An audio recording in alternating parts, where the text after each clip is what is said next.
저는 통일연구원 사회를 맡은 통일정책연구실장 이규창입니다. 저희 통일연구원이 지금 이제 1세션 하고 있다가 또 두 번째 세션이 있는데요. 첫 번째 세션의 큰 주제는 지속 가능한 통일 대북 정책을 위한 도전과 과제고요. 여기에 3분의 발표와 5분의 토론이 있습니다. 먼저 첫 번째 발표는 역대 한국 정부의 통일 대북 정책 평가 새 정부 정책 방향이라는 제목이 있고요. 제 오른쪽에 충남대학 김학성 교수님께서 발표를 맡아주시겠습니다.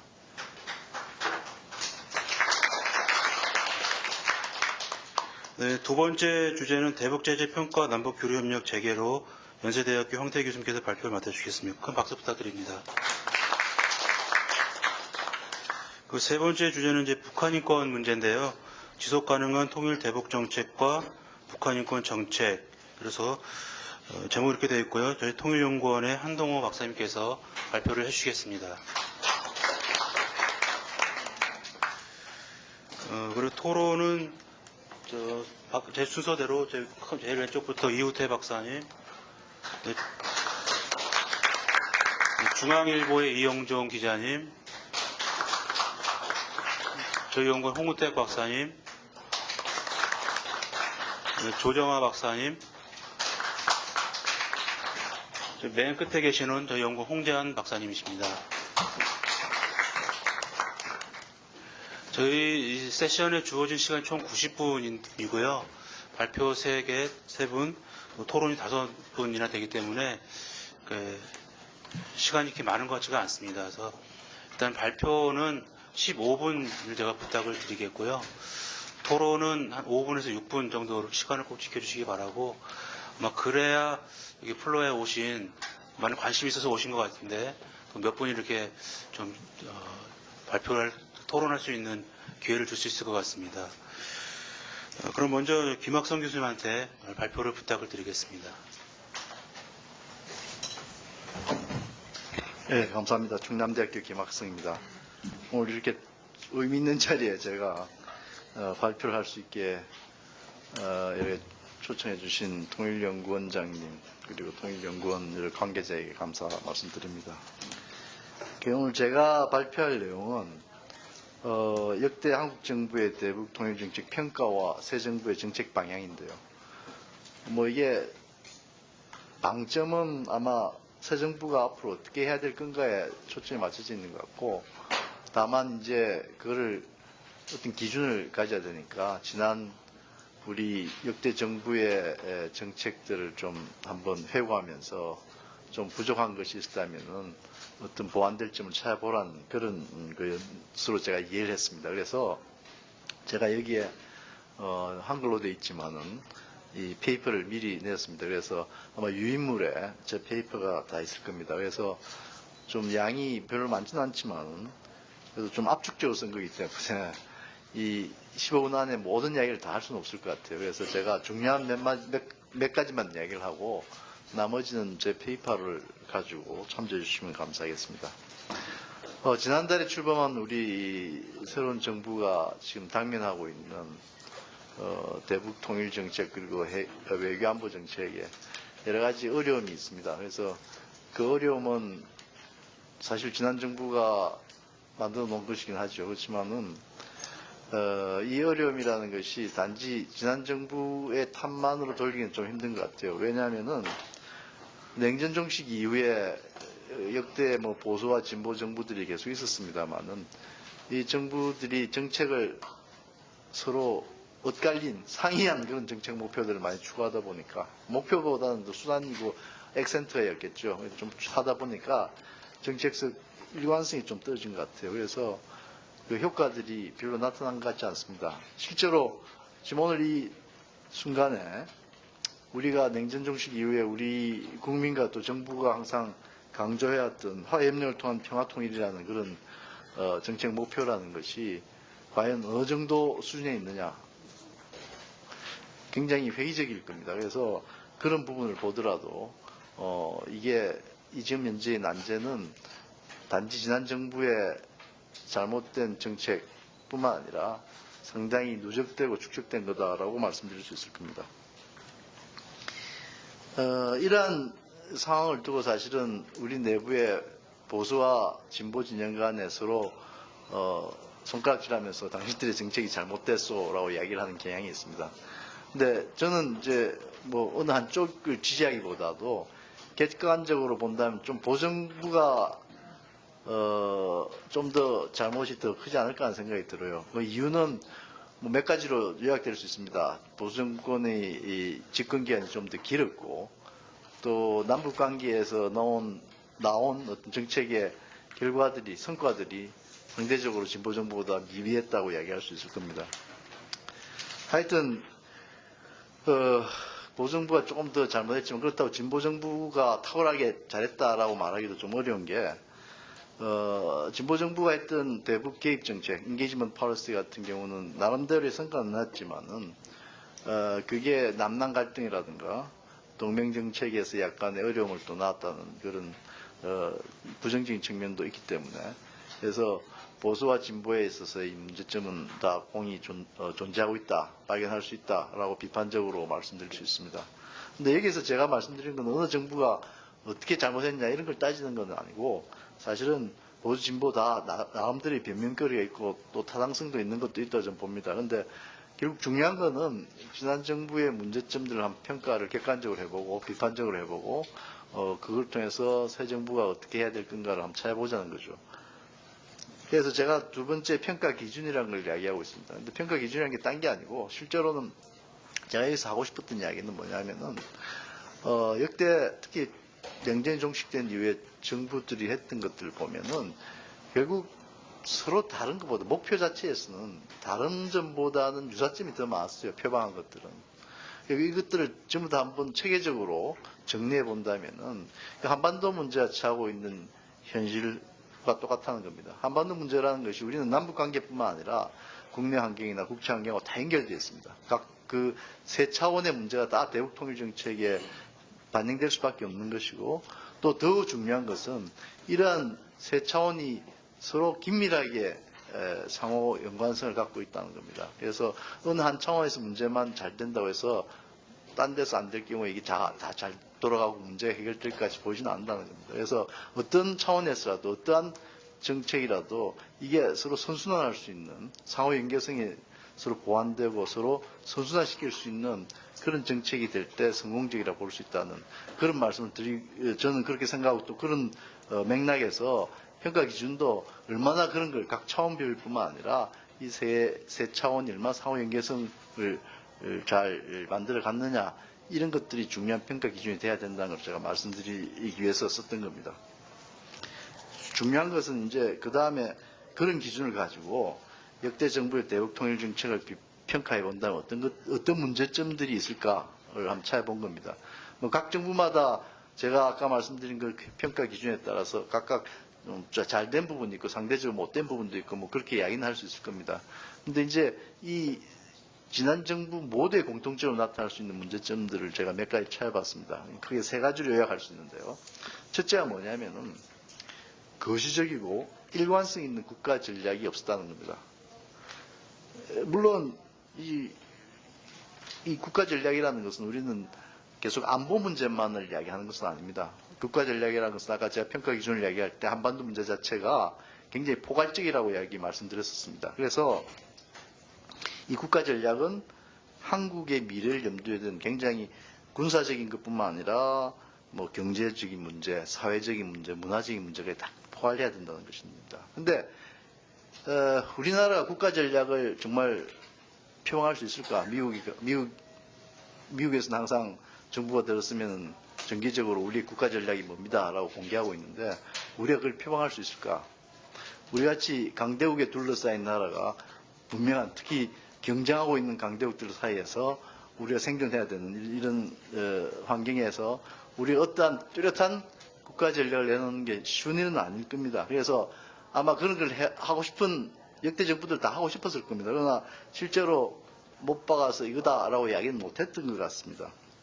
그래서 아마 제가 추측건데 김대중 정부 이후에 모든 정부는 대북 통일 정책에 나름대로 이름을 붙였습니다. 햇볕 정책 또는 대북 포용 정책, 평화 번영 정책, 상생 공영 정책, 뭐 한반도 평화 프로세스, 신뢰 프로세스, 뭐 이렇게 이름을 붙였던 것 같습니다. 그래서 그러한 이름이 상징하는 바를 가지고 어떤 자기들이 하고자 하는 것을 표방하려 했던 것 같습니다. 그런데 그런 이름을 붙였음에도 불구하고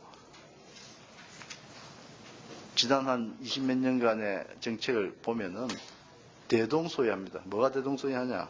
냉전 시기와 다름없이 모든 대북 통일 정책은 기능주의 접근에 기반을 두고 있습니다. 또 하나는 뭐냐면 한미 동맹에 의존적이었습니다. 이 틀을 전혀 벗어나지 못했다는 겁니다.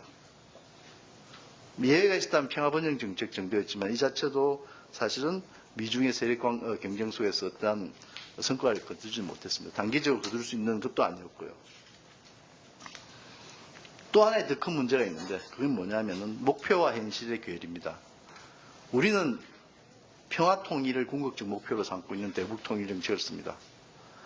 그런데 주변 강대국들은 뭡니까? 한반도 분단의 현상 유지를 더 선호하고 있지 않습니까? 현실이.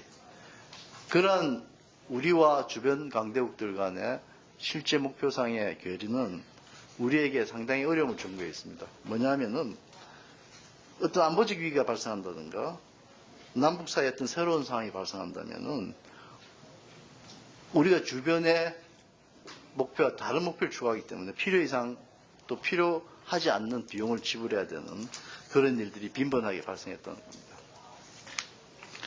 두 번째는 한반도 문제의 구조적 이해가 부족했다는 것입니다. 아까도 말씀드렸지만 평가 기준을 이야기하면서 저는 한반도 문제가 굉장히 복합적이고 서로 각 차원들이 연계되어 있다고 말씀드렸습니다. 그런데 실제로 각 정부는 그 세 차원들, 각 차원들에 대해서도 어떠한 대안, 성과 있는 정책을 만들기도 어려웠을 뿐만 아니라 이 세 차원이 서로 선순환할 수 있도록 만들기도 굉장히 힘들었다고 저는 봅니다. 세 번째는 분단과 통일인식이 편향되었다는 겁니다. 이 문제를 이야기하기 전에 먼저 제가 한 가지 조금 다른 시각을 말씀드리면은 냉전이 종식된 이후에 남북관계를 보면은 우리는 북한이 항상 문제를 일으켜서 이렇게 일이 꼬인다고 생각하지만은 저는 조금 다르게 보고 싶습니다. 뭐냐면은 북한이 하고 있는 일은 냉전 종식 이후에 항상 체제 생존의 하나의 목표만을 가지고 왔습니다. 그러니까 북한이 핵무기를 개발한다든가 미사일을 쏜다든가 남한에 대해서 어떤 도발을 한다든가 이거는 눈에 보이는 것은 다르지만 수단은 다르지만 실제로 목표는 하나였다는 겁니다. 체제 생존입니다. 체제 생존. 그런 맥락에서 본다면 북한이 해왔던 일은 상수라고 볼 수가 있죠. 체제 생존의 상수. 그래서 남북관계는 사실은 어떻게 변했느냐 하면 남한 정부가 그러한 북한의 일관된 체제 생존 전략에 대해서 어떻게 대응했느냐에 따라서 남북관계가 바뀌었다고 봅니다. 그러니까 그 문제는 우리가 어떻게 일관적으로만 대응했다면 다른 어떤 결과가 나올 수 있다는 것을 제가 암시하는 겁니다. 자, 그렇다면 우리가 어떻게 대응했냐? 두 가지 크게 다른 정책으로 했죠. 하나는 강경 정책 또는 뭐 강압 정책 이렇게 말씀드릴 수 있는 거고 또 하나는 개입 정책이라는 겁니다. 그러니까 김대중 노무현 정부가 했던 것을 개입 정책이라고 뭐 이명박 박근혜 정부가 했던 것을 우리가 강압 정책이라고 표현할 수 있겠죠. 뭐 좀 약간 뉘앙스 차이는 있을 수 있는데 대체적으로 그런 큰 틀 속에서 그렇게 나눠볼 수 있을 것입니다.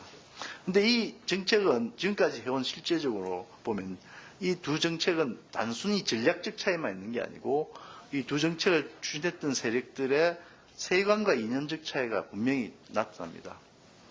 저는 이 보수 쪽에서 했던 강압 정책이 했던 현실 두고 볼 때 몇 가지 문제점이 있다고 봐요. 첫째는 뭐냐면은 북한에 대해서 협력하면 보상을 해주고 이탈하면 제재를 하겠다.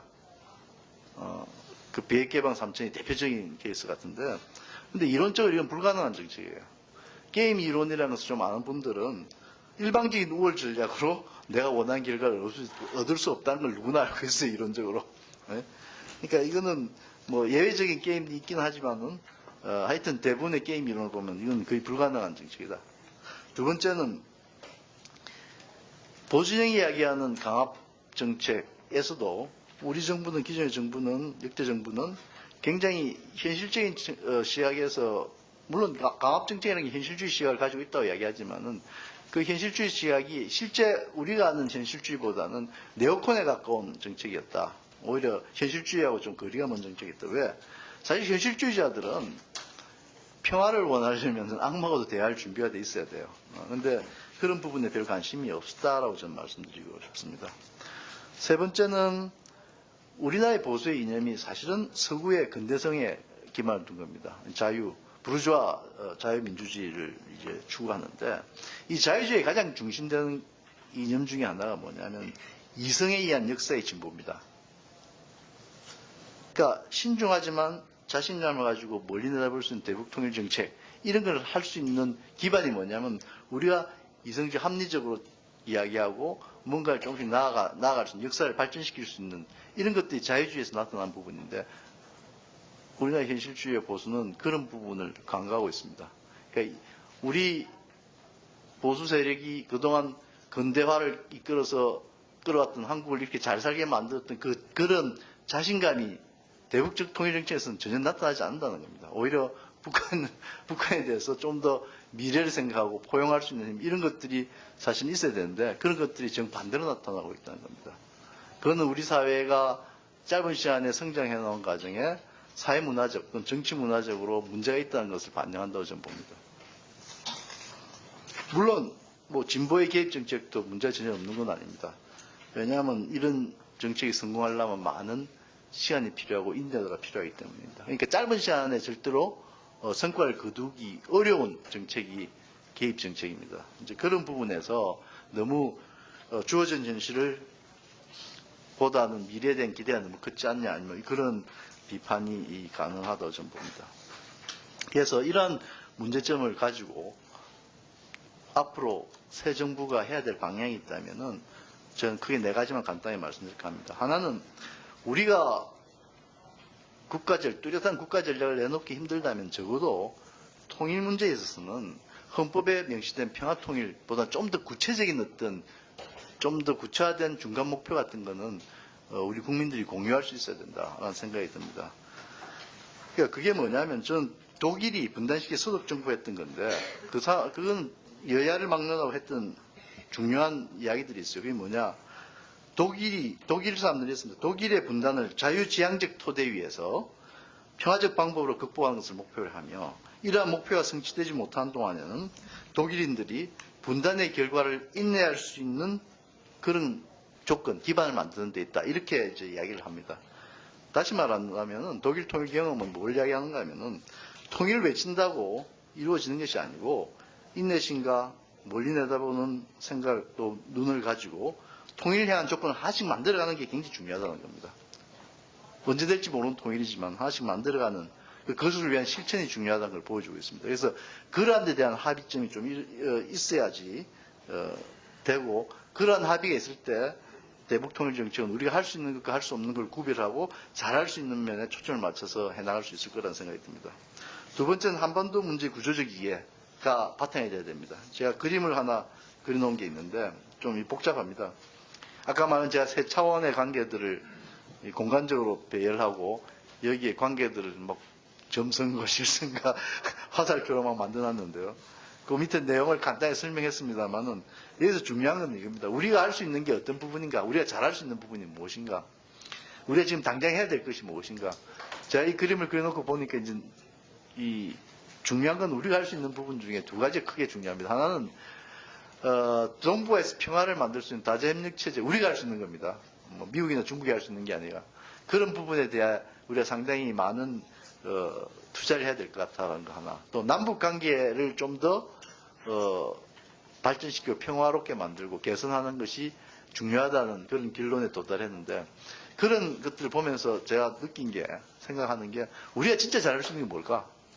미국과 중국의 압력에서 좀 벗어나서 잘할 수 있는 게 뭘까? 다 뭐 미국과 중국의 큰 틀 속에서 잡혀 있지만은 그중에서 저는 남북 관계 개선이라고 봅니다. 그러니까 우리가 진짜 잘할 수 있고 할 수 있는 부분부터 먼저 시작하는 게 중요할 거라는 것이죠. 다음에 세 번째는 실용적 접근입니다.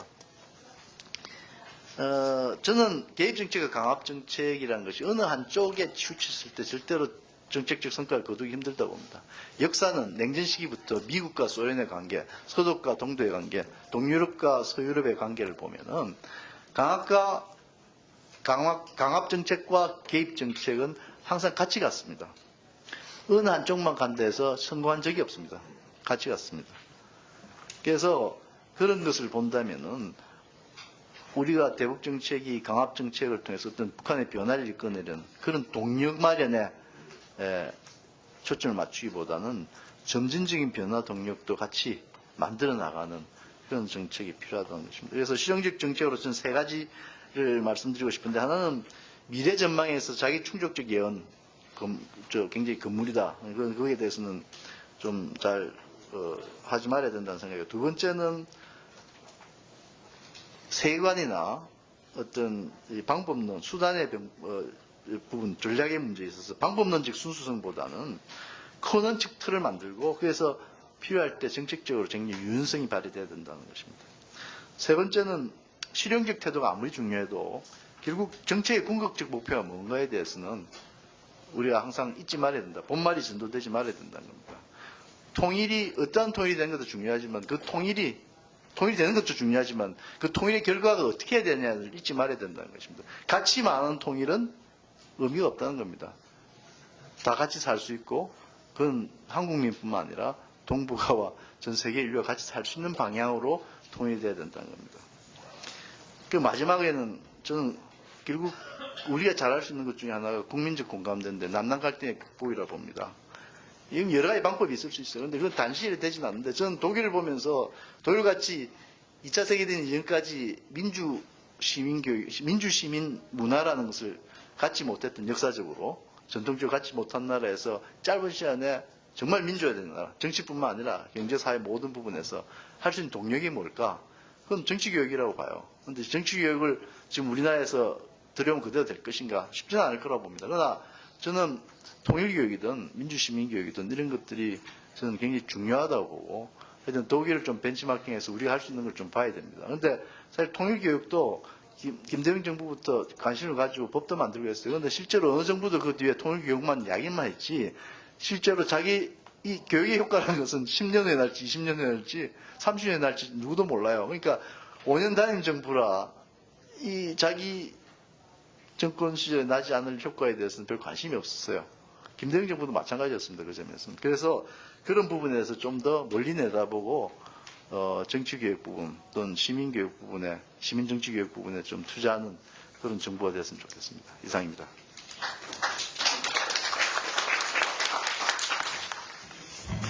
네, 평소에 존경하는 김학선 교수님께서 그 역대 정부의 통일정책, 대북정책을 좀 되돌아보고 앞으로 새 정부가 추진할 과제 한 4가지 정도로 이렇게 정리해서 말씀해 주셨습니다.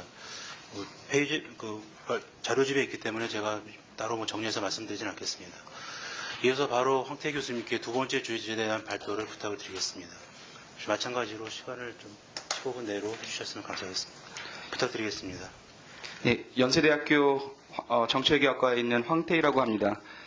저는 오늘 그 경제제재의 관점에서 북한이 핵실험을 시작한 2006년부터 시작해가지고 지금까지 이제 지속되어 온 UN 제재와 한국의 독자 제재 그리고 미국의 독자 제재를 중심으로 대북 제재를 한번 평가해보고, 그 다음에 제재의 이제 동전의 양면이라고 볼 수 있는 이제 교류 협력의 재개에 대해서 한번 생각을 해보는 그런 발제를 마련을 했습니다.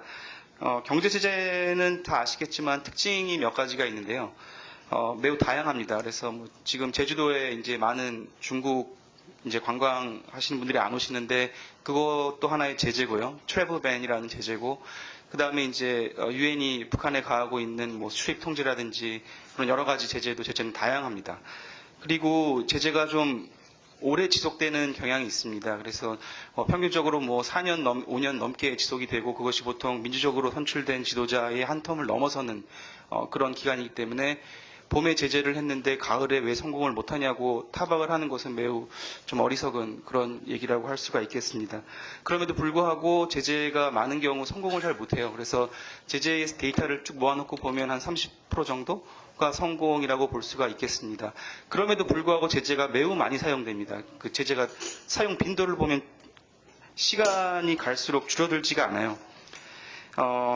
그리고 마지막 특징으로 보면은 이제 제재만큼이나 제재를 하겠다는 위협 자체가 상대방의 이제 항복이나 굴복을 얻는 경우가 꽤 많이 있습니다. 그래서 제재와 제재 위협이 사실 같이 연구가 연구가 지금 현재 되고 있습니다.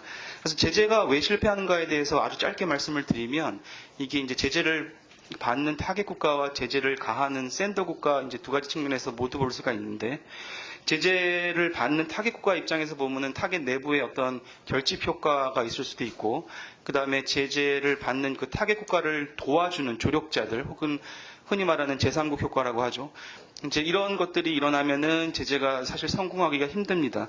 제재를 가하는 국가 입장에서도 문제가 발생할 수 있는데요. 예를 들면은 제재를 감시하고 그 제재가 이제 제재를 실질적으로 이행하는 데 있어가지고서 많은 비용이 소모가 되는데, 많은 부분 그렇게 하지 못하는 경우가 있거든요. 그런 경우는 제재의 효과가 반감됩니다. 또한 제재를 부과하는 나라의 내부에 어떤 복잡한 그런 국내 정치적인 혹은 이익 집단의 반대, 뭐 이런 거로 인해 가지고서 제재가 시작 때부터 뭐 효과가 굉장히 없는 경우가 많이 있습니다. 뭐 그런 이제 일반론을 바탕으로 해가지고서 이제 대북 제재를 한번 조망을 해보면요. 먼저 유엔 제재를 살펴보면은 그 전에 이제 북한의 이제 핵 개발 현황을 봐야겠죠. 그래서 2006년부터 시작해서 2009년, 13년, 16년 1월 그리고 9월 이렇게 해가지고서 총 5차례의 핵실험과 이제 항상 같이 이제 미사일 발사를 같이 했죠. 그래서 이제 그 페어로 그런 이제 도발이 이루어졌고, 그 도발이 있을 때마다 유엔 주도의 새로운 레졸루션 결의안이 통과가 됐습니다. 그래서 유엔 주도의 결의안이 그 강도가 해를 거듭할수록, 그러니까 그 북한의 도발이 되면서 새로운 결의안이 나올 때마다 이제 좀 더 강화되는 그런 쪽으로 이제 계속 되고 있고, 현재는 결의안 231이 작년 9월에 있었던 핵실험 이후에 통과가 된 상태입니다. 그래서 지금 현재 이제 최신 버전이죠. 최신 버전인 유엔 결의안 231의 특징을 아주 간단하게 말씀을 드리면, 사실 이 중국에 대한 석탄의 수출이 굉장히 어떻게 보면은 어떤 상징적인 혹은 실질적인 의미를 가지고 있는데, 이것을 이제 규제를 하려고 계속 했습니다. 근데 이제 아시다시피 민생 목적을 위한 그런 석탄의 수출입에 대해서는 예외 규정을 두고 있기 때문에 그것이 일종의 루프홀로 작용을 했고, 그것에 대한 이제 통제가 제대로 이루어지지 않았기 때문에 사실상 이게 약간 시작부터 좀 문제가 있었던 제재라는 것이 이제 세간의 평가였고, 그거에 대한 대안으로서 2321에서는 이제 나름 새로운 시도를 하는데, 그것이 석탄 수출, 그러니까 북한이 석탄 수출을 할 때 일종의 상한선을 제한을 하는 겁니다. 총량 혹은 총액으로 상한선을 제해서 2015년도 기준으로 해가지고서 약 38% 정도까지만 석탄의 이제 어떤 수출입을 갖다가 허한다라는 그런 의미입니다. 이제 그것이 가져올 이제 경제적 효과는 사실 이제 이것이 잘 임플리먼트가 된다면 꽤 큽니다. 그래서 4억 달러 이상의 매년 그런 석탄 수출을 갖다가 막을 수 있겠죠. 근데 역시 중요한 것은 중국의 협조라고 볼 수가 있습니다. 근데 이제 사실상 애그리깃한 그런 넘버로 이제 숫자로 해가지고서 38% 정도로 이제 상한선을 제했기 때문에 짜잘하게 이렇게 이렇게 개개별로의 석탄 수출입을 갖다가 통제할 필요 없이 총량으로만 하기 때문에 제가 보기에는 오히려 조금 더 모니터링이 용이한 면이 있기 때문에 어떻게 보면은 차선책이긴 하지만 제가 보기에는 조금 더 나은 방책이 아닌가, 저는 개인적으로 그렇게 생각을 하고 있습니다. 그리고 231 결의안 2321에서는 이전에 있던 그런 수출금지 광물에 더해서 많은 이제 경제적 가치가 있는 광물들이 더해졌고요. 하지만 예외 조항은 여전히 남아 있습니다. 그리고 한 가지 주목할 것이 작년 12월, 올해 2월에 그러니까 중국의 상무부가 북한으로부터의 석탄 수입을 전면 중단한다고 밝혔고, 여기는 사실상 민생 목적의 수입까지 포함이 됩니다. 사실 이게 조금 충격적이었던 게 기존의 이제 중국의 입장과 상당히 배치가 되는 거였거든요. 그 이유는 이제 제재라는 것이 기본적으로 WMD, 그러니까 대량 살상 무기와 관련된 것으로 제재가 굉장히 심화되고 수출에 대해서 과도하게 이제 규제를 가하면 북한의 대중 인민들에게 너무 큰 피해가 가기 때문에 안 된다라고 얘기를 하면서 사실상 민생 조항 그러니까 민생 목적 조항을 포함을 시킨 거였는데 이제 그것까지 중단을 하겠다고 발표를 한 거였거든요. 그런 의미에서 앞으로의 이제 중국의 이행 과정이 굉장히 주목할 만하다고 생각을 합니다. 예, 여기까지 이제 유엔 제재를 말씀드렸고요. 이제 미국의 독자 제재 간단하게 조금 더 말씀을 드리겠습니다. 그러니까 미국이 사실 그 제재 데이터에서 한 70%를 넘게 차지합니다. 그래서 제재를 가장 많이 사용하는 나라인데요.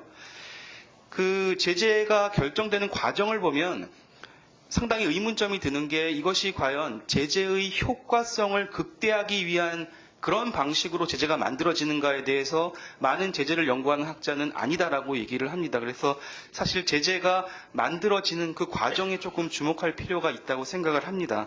그래서 그 의사결정 과정을 잠시 보면요. 다 아시겠지만 그 미국이 이제 양당제 구조를 가지고 있기 때문에 하원에서 먼저 발의를 하고 상원에서 오케이를 하면 그것을 이제 미국의 대통령이 받아서요. 이제 사인을 하면 효력이 발생을 합니다. 그런 경우에 이제 그 밑에 있는 하부 그 정부 부처로 전달이 되는데 보통 이제 재무부죠. 그러니까 미국의 재무부의 외국자산통제부라고 오페크라는 그런 담당 부서에서 이제 행정명령의 형태로 해가지고서 실질적으로 집행을 하게 되는 그런 과정을 겪게 되는데 이 모든 과정에서 상당한 정도의 이제 바게닝, 그러니까 협상이 발생을 합니다. 그래서 예컨대 대통령은 기본적으로 제재에 대해서 대부분 반대를 합니다. 왜냐하면 이 유권자를 어떤 정치적인 기반으로 갖고 있고 어떤 전체적인 그 포린 팔러시에 대한 그 포트폴리오를 갖다가 유지를 해야 되기 때문에 한 국가에 대한 어떤 과도한 제재에는 반대를 하지만 반대로 의회는 그렇지 않거든요. 의회는 상당히 이제 내로한 그런 인터레스트 그룹 이익 집단이나 그런 이슈에 굉장히 영향을 받기 때문에 제재에 대해서 훨씬 더 강력한 주장을 합니다. 그래서 이제 대통령과 의회 간의 많은 바게닝을 통해서 대부분 양보를 통해 가지고서 이제 통과가 되고요. 대북 제재를 한번 살펴보면 그런 이제 미국의 의사결정 과정의 관점에서 본다면 대북 제재는 약간 예외적입니다. 그런 어떤 예외적이냐면은 공의회와 대통령이 아주 전폭적으로 제재에 지지를 하는 경우입니다. 그래서 핵 확산 활동으로 인해서 국제사회와 이제 그러니까 미국 내 유권자들이 아주 전폭적으로 제재에 지지를 보내고 있고요. 그 다음에 또 하나 이제 아킬레스건으로 지금 이제 북한 입장에서는 이제 부상을 하고 있는 게 북한의 인권 문제인데요. 그 인권 문제가 점점 더 드러남에 따라서 사실상 미국에서는 그 비핵화와 인권을 거의 같은 레벨로 두고서 지금 제재안을 갖다가 계속 이제 만들고 있습니다. 그래서 어떻게 보면은 이 대북 제재에 대해서는 이 미국의 의회와 대통령이 거의 의견 일치를 보이고 있는 그런 경우다라고 볼 수가 있겠습니다. 그래서 최근 통과된 미국의 행정명령과 법안들의 특징을 또 아주 잠깐 말씀을 드리면 첫 번째로는 이 세컨더리 보이콧이라는 것인데요. 그걸 우리나라 2차 보이콧이라고 얘기를 우리나라에서는 하죠. 그것은 무엇이냐 하면은 북한과 북한 인사들에 대해서 전처럼 직접적으로 제재를 가하는 게 아니라 북한이나 혹은 북한 인사가 거래하는 기업들, 은행들 혹은 개인들 그런 은행들이 어느 나라에 있건 그런 기업들이 어느 나라에서 활동을 하건 바로 그들에게 이제 제재를 가하는 겁니다. 두 번째 특징은 아까 말씀드렸듯이 인권과 같은 보편적인 그런 가치를 가지는 그런 이슈에 대해서 이제 계속해가지고서 문제 제기를 하고 그것에 대한 이제 제재 수준을 갖다가 끌어올리고 있는 것도 제가 보기엔 상당히 주목할 만한 것이라고 볼 수 있습니다. 사실 특히 인권에 관한 제재를 강조하는 것은 제가 뭐 미국에서 왔던 여러 이제 정책 결정자들의 인터뷰에서 발견을 할 수 있었는데 과연 이 제재를 통해서 미국이 원하는 것이 무엇인가에 대해서 사실 인권을 포함시킨다는 것은 저는 이것은 결국은 레짐 체인지나 이런 식의 어떤 궁극적인 목표를 가지고 있지 않은가라는 그런 생각을 하게 한다고 저는 개인적으로 생각을 합니다. 그러면 이 세컨더리 보이콧이라는 것이 이렇게 굉장히 아주 효과적입니다. 사실 뭐 예를 들면 뱅코 델타 에이지아라는 BDA 제재에서도 사실 나타났던 거죠. 아주 이제 효과가 큰데 이것이 주권 침해의 그런 논란을 일으킬 수 있기 때문에 미국의 입장에서는 굉장히 부담스러웠던 것이 사실이고요. 그만큼 사용이 많이 되지 않아 왔습니다. 하지만 이제 북한에서 핵실험을 계속하고 4차, 5차 작년에 계속 해오면서 사실상 이 세컨더리 보이콧을 갖다가 아주 적극적으로 사용하겠다는 그런 의지를 천명을 했고 실제 올 이렇게 상반기에 행정명령을 통해서 실시를 하고 있습니다. 이러한 세컨더리 보이콧은 기본적으로 이제 그러니까 노리는 게 좀 다릅니다. 그러니까 목표하는 게 조금 다른데 이전의 제재들이 이제 핵무기를 사는데 필요한 부품이나 이런 걸 거래하는 것을 못하게 하는데 초점을 맞췄다면, 지금은 차라리 그냥 북한 핵개발 프로젝트를 원천적으로 차단할 수 있는 자금줄을 막자라는 차원에서 이제 북한의 어떤 은행이나 북한의 기업과 거래를 하는 그런 어떤 제3국의 기업과 은행에 대해서 제재를 직접적으로 가하는 거고, 또한 미국이 계속해가지고서 세컨더리 보이콧을 내가 하긴 하지만 우리의 동맹 국가들도 참여할 것이다라고 해가지고 사실상 이렇게 압력을 가하고 있고, 사실상 일본은 지금 동참을 하고 있는 그런 형국입니다. 그래서 이렇게 3차, 4차 보이콧이 계속된다면 궁극적으로는 이제 북한이 핵 개발에 사용할 수 있는 그런 그 자금의 어떤 그런 원천적인 봉쇄가 될 수 있지 않을까. 그런 면에서 매우 효과적인 제재가 될 수 있지 않을까. 저는 개인적으로 그렇게 생각을 합니다. 예, 그리고 작년 가을에 있었던 홍샹그룹의 사례가 사실 그 대표적인 세컨더리 보이콧의 사례인데요. 제가 시간이 별로 없을 것 같아서 빨리 그건 대충 안 하고 넘어가겠습니다. 그래서 하여튼 이 홍샹그룹에 대해서 미국에서 이제 장기간 관찰을 하고 어떤 이제 북한의 어떤 핵무기 개발과 관련이 되어 있던 뭐 단천산업은행이나 조선혁신무역회사 같은 그런 이제 기관들과 거래를 했다는, 그러니까 그것을 이제 거기 금융 서비스를 제공했던 조선광선은행과 거래를 했다는 그런 이제 증거를 포착을 해가지고서 이제 중국 정부의 협조를 받고 그래가지고 대대적으로 제재를 가했고 성공을 거뒀습니다. 그래서 중국의 협조가 있었다는 것이 하나의 특징이고요. 그 다음에 직접적인 그 세컨더리 보이콧의 성공 사례라는 것이 또 하나의 특징이라고 볼 수 있습니다. 마지막으로 한국의 대북 독자 제재라고 얘기를 하면은 이제 금강산이나 개성공단 폐쇄를 얘기를 할 수 있겠죠. 그래서 작년 2월 10일에 통일부에서 홍영표 장관께서 이제 개성공단의 가동을 전면 중단한다고 발표를 했습니다. 그래서 이후에 많은 이제 갑론을박이 있었고, 문재인 대통령은 이제 후보 시절부터 개성공단 재개의 중요성을 강조했고, 그 다음에 이러한 근본적인 북핵 문제의 해결을 위해서 육자회담과 같은 다자외교의 틀을 이용해야 된다라고 얘기했고, 또한 뭐 사드 같은 이슈도 너무 우리가 한쪽에 매몰되지 말고 외교협상 카드로 이용을 해야 된다고 말씀을 많이 해오셨습니다. 사실 뭐 현재 대북 강경 노선을 뭐 진심으로 하고 있는지는 솔직히 잘 모르겠습니다만 채택하고 있는 트럼프 정부, 미국의 트럼프 정부와 그다음에 사드 문제로 갈등이 심화되고 있는 그런 시진핑의 중국 이 틈바구니 속에서 사실 매우 중요한 어떻게 보면은 대북 제재와 그다음에 대화 교류 협력 재개 이런 정책을 사실 떠맡게 돼서 제가 보기에는 매우 중요한 지금 시점이라고 보는데, 여기에 대해서 제 생각을 간략하게 말씀을 드리고 맺도록 하겠습니다.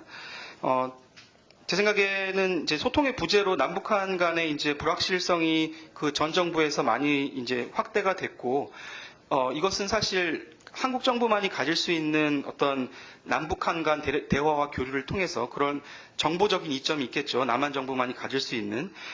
그리고 이제 남북한 간의 어떤 공감대나 뭐 신뢰감이라든지 뭐 이런 여러 가지를 형성할 수 있는 기회가 사실 그 단초가 다 제거가 돼서 좀 안타까운 면이 많이 있었습니다. 그렇기 때문에 교류 협력의 재개라는 것이 어떻게 보면 이 난국을 타개할 수 있는 어떤 문제 해결의 시작이라고 저도 공감을 하지만 그럼에도 불구하고 교류 협력의 재개에는 사실 원칙과 그다음에 분명한 전략이 필요하다고 생각을 합니다. 그래서 이제 몇 가지를 말씀드리면 그 원칙 중에서 저는 일단 10년 넘게 지속되어 온 UN 주도의 그런 이 레짐, 그러니까 대북 제재 레짐을 손상하지 않는 범위 내에서 이제 교류와 협력이 이루어져야 된다고 생각을 합니다. 그런 의미에서 이제 그런 관점에서 개성공단의 재가동을 좀 생각을 해봐야 되는데요. 제재 레짐은 사실 이 UN 제재 레짐은 남한 정부가 제공할 수 있는 어떤 경제 교류와 협력에 제가 보기엔 한계를 갖다가 설정해 준다고 보는데 개성공단의 재가동이라는 것이 사실 가지고 있는 직접적인 효과도 있겠지만 뭐 북한을 도와주고 뭐 경제 개발을 뭐 돕고 뭐 이러는 직접적인 금전적인 효과도 있겠지만 그것이 가지는 상징적인 효과가 저는 더 크다고 생각을 합니다. 그러한 상징적인 효과는 짧게 말하면은 북한의 핵개발 용인에 관한 어떻게 보면 그린라이트를 주는 거라고 볼 수도 있고요. 잘못 해석되면 그렇게 볼 수 있다고 생각을 합니다.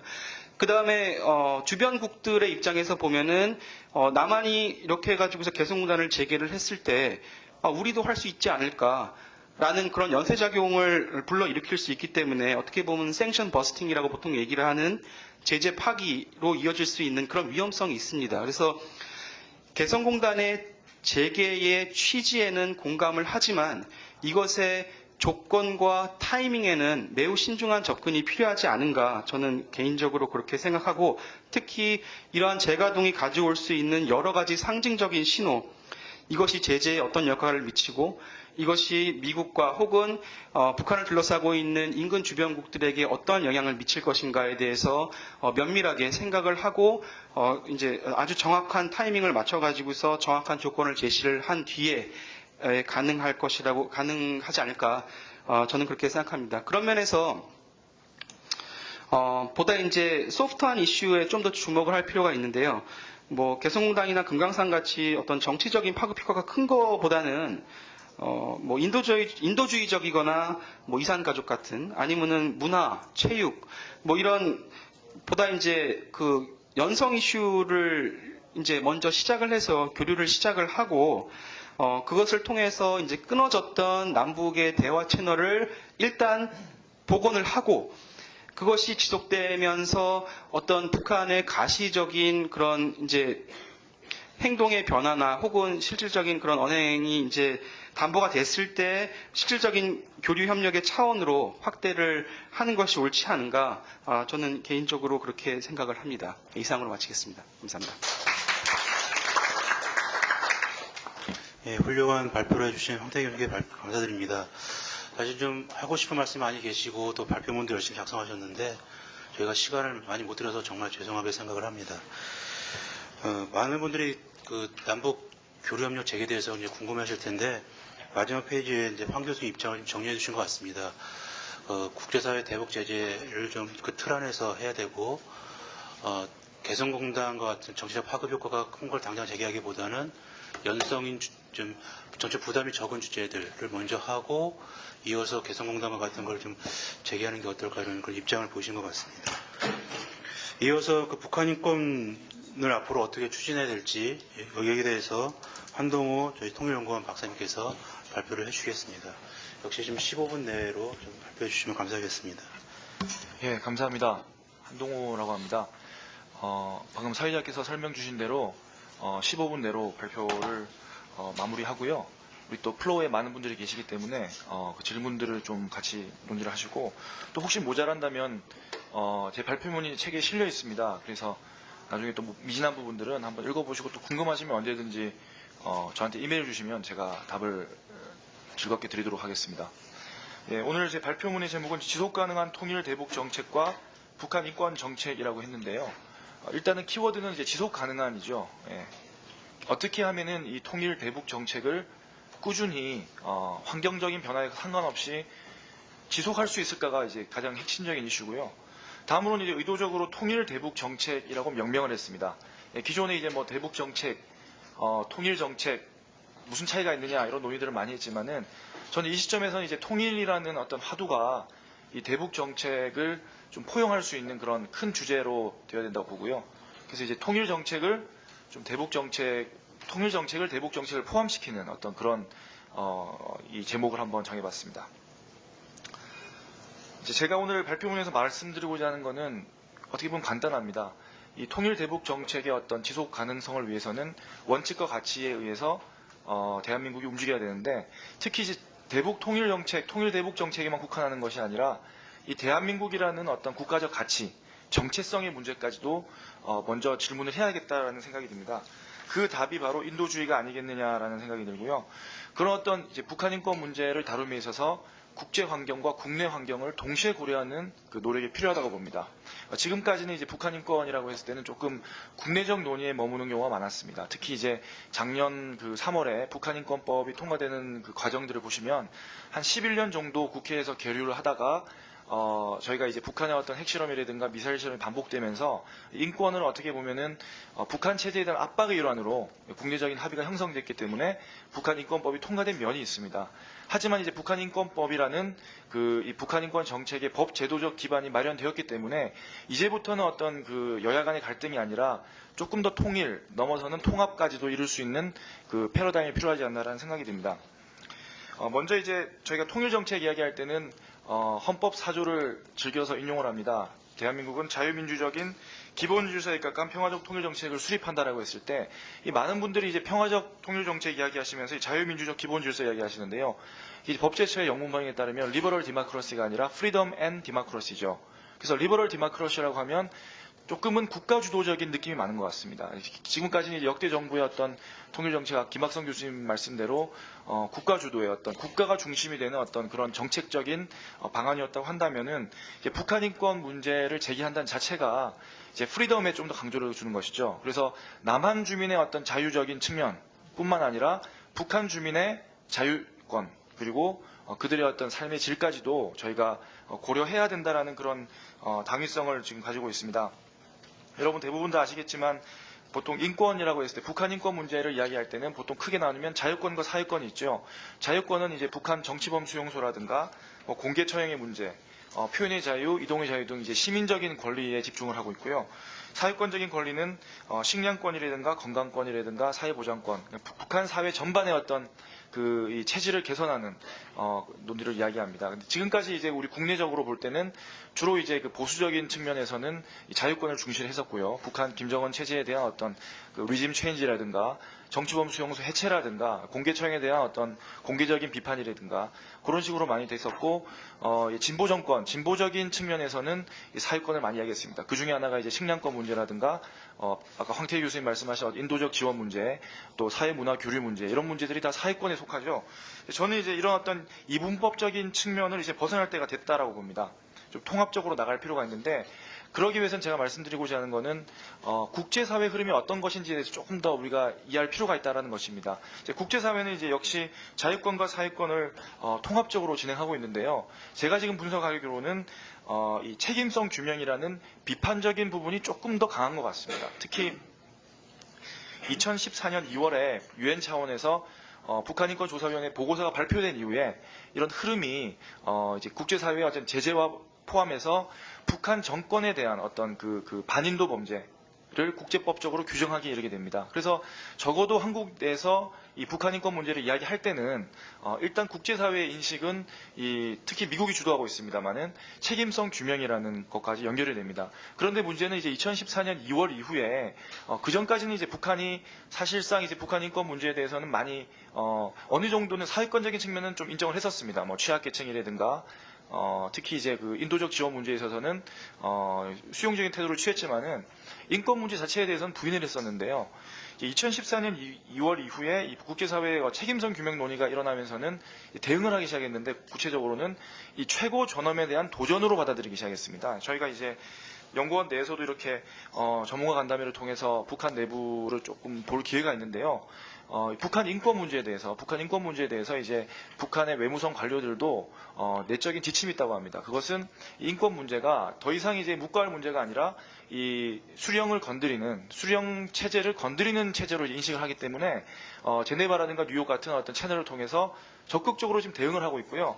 특히 이제 2014년도에 그 북한인권조사위원회 보고서 출간된 이후에는 북한의 조선인권연구협회에서 보고서도 지금 발간을 하고 있고, 여러분들이 유튜브 들어가시면 이제 가끔씩 보면 이제 북한에서 만든 그런 그 인권에 대한 홍보물들이 있습니다. 그런 것들은 2014년 이전에는 좀 보기 힘든 것들이었죠. 이제 왜냐하면 인권을 이야기할 때는 북한 체제는 이 손해를 본다고 생각했기 때문에 별로 이제 언급을 하지 않았는데, 이 보고서 이후에는 굉장히 적극적으로 하고 있습니다. 동시에 이제 국내적으로 볼 때는 그 작년 3월에 북한인권법이 통과가 되면서, 물론 북한인권재단은 지금 아직 답보 상태에 있습니다. 아직 합의가 이루어지지 않았기 때문에 답보 상태에 있지만, 북한인권기록센터 같은 것은 지금 통일부에 존재를 하고 있습니다. 실제 한국에 들어오는 그 북한 이탈 주민들을 전수조사해서 그들의 어떤 자유권, 사유권 실태를 지금 조사를 하고 있고요. 이미 자료가 축적되고 있고 3개월마다 이제 법무부로 이관을 하고 있습니다. 이미 이제 이관도 한번 했었고요. 그래서 이제 국내적으로 볼 때는 이 북한 인권에 대한 이 체계적인 일종의 축적이 지금 이루어지고 있는데, 제가 이제 주목하는 것은 이 주무부서가 통일부라는 데 문제가 있습니다. 통일부가 어쨌든 북한인권법의 주무부서인데, 통일부의 역할은 아시겠지만 남북관계 개선과 또 협상과 기본적인 어떤 인도적 사안이라든가 이산가족 문제라든가 협상에 임해야 되는 지금 상황입니다. 그런데 이제 국제사회 흐름 자체가 지금 인권에 대해서 이 책임성을 규명하다 보니까, 그리고 북한이 최고 존엄에 대한 도전으로 받아들이다 보니까 이 통일부가 북한 인권의 주무부서라는 자체가 사실은 큰 제약이 될 수가 있다라고 저는 생각을 하고 있습니다. 물론 이제 새 정부가 들어서면서 이제 진보 정부의 어떤 그 전통을 이어서 뭐 스포츠 문화 교류라든가 사회 문화 교류, 그리고 이 개성공단을 재개를 통해서 인도적 지원 같은 사회권적인 논의를 충분히 이제 활성화시키다는 예측을 할 수 있고요. 동시에 이제 민간단체의 방북 접촉 승인이 지금 1년 6개월 만에 진행이 되고 있습니다.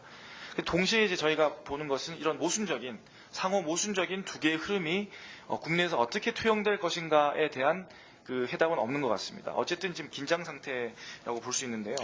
저는 이제 인도적 지원 문제도 이제는 더 이상 양분법적으로 진보 정부의 어떤 아이콘이 아니라 취약계층에 대한, 북한의 어떤 취약계층에 대한 지속적인 관심이라고 하는 측면에서 접근을 해야 되고, 동시에 저희가 통일을 염두에 두고 있기 때문에 통일 이후의 어떤 통일 비용의 문제, 통일 투자의 문제 관점으로 봐야 된다라는 생각이 듭니다. 그런 어떤 그 명제를 위해서 제가 76페이지부터 이 대북 정책과 북한 인권이라고 해서요, 추진 방향과 과제를 한번 제시해봤는데요. 사실은 이제 인권에 기반한 통일 대북 정책, 그리고 이제 인권 민주주의 복지 중심의 통일 대북 정책이 큰 방향이라고 볼 수가 있고요. 제가 이번에서 말했던 인도적 지원의 지속성 회복은 이제 일종의 과제라고 볼 수 있습니다. 어떻게 보면 이제 누구나 말할 수 있는 당연한 이야기이긴 하지만, 역대 정부의 통일 정책, 대북 정책을 봤을 때는 굉장히 인도적 지원이 이 정치적 상황에 의해서 좌지우지됐던 것이 사실이고, 또 진보 보수 정권에 의해서 그 액수도 많이, 특히 이제 보수 정권 같은 경우는 많이 축소된 것이 사실이고요. 특히 민간의 활동 같은 것은 많이 제약이 됐습니다. 지금은 이제는 저는 진보든 보수를 떠나서 대한민국의 어떤 국가 정체성의 입장에서 과연 통일 한국을 이야기할 때 그것이 어떤 한국으로 비춰야 되는지 주변 국가에 이제 어필을 해야 된다고 봅니다.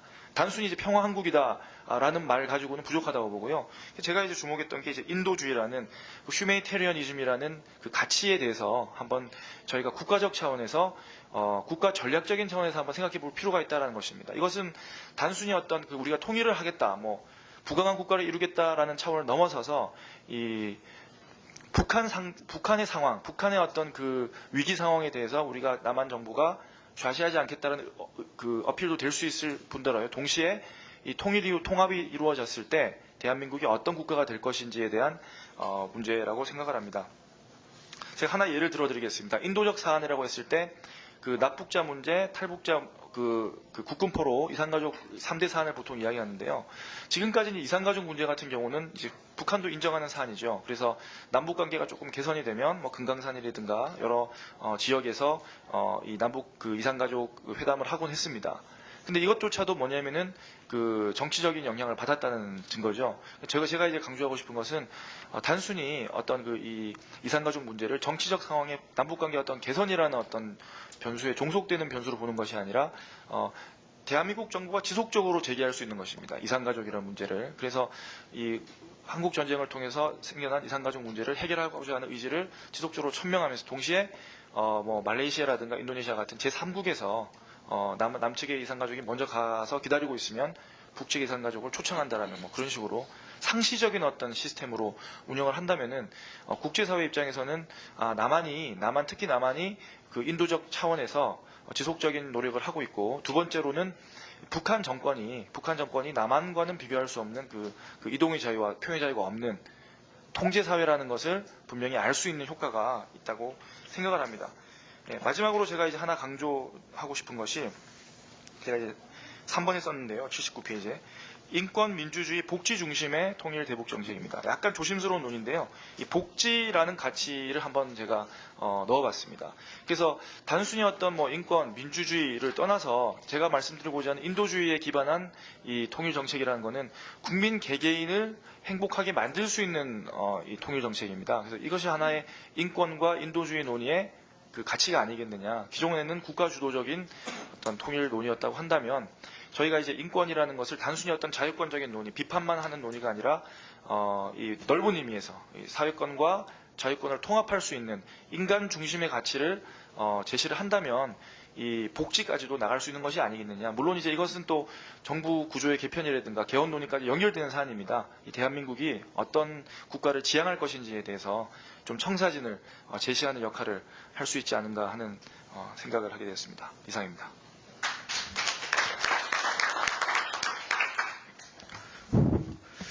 예, 이상으로 이제 세 분의 이제 발표를 다 들어봤습니다. 이제 토론을 해야 되겠는데요. 순서는 우리 자료집에 있는 대로 조정아 박사님, 홍우택 박사님, 홍재환 박사님, 이우태 박사님, 이영준 기자 이렇게 순서대로 부탁을 드리고요. 시간을 발표 때 조금 더 썼습니다. 그래서 시간이 여유가 없어서 5분, 최대한 6분 좀 넘지 않게 해주셨으면 좋겠고요. 그래 아까 말씀드린 대로 플로에 질문할 수 있는 기회를 줄 수 있을 것 같습니다. 그럼 먼저 조정아 박사님한테 토론 부탁드리겠습니다. 네, 안녕하세요. 통일연구원의 조정아입니다.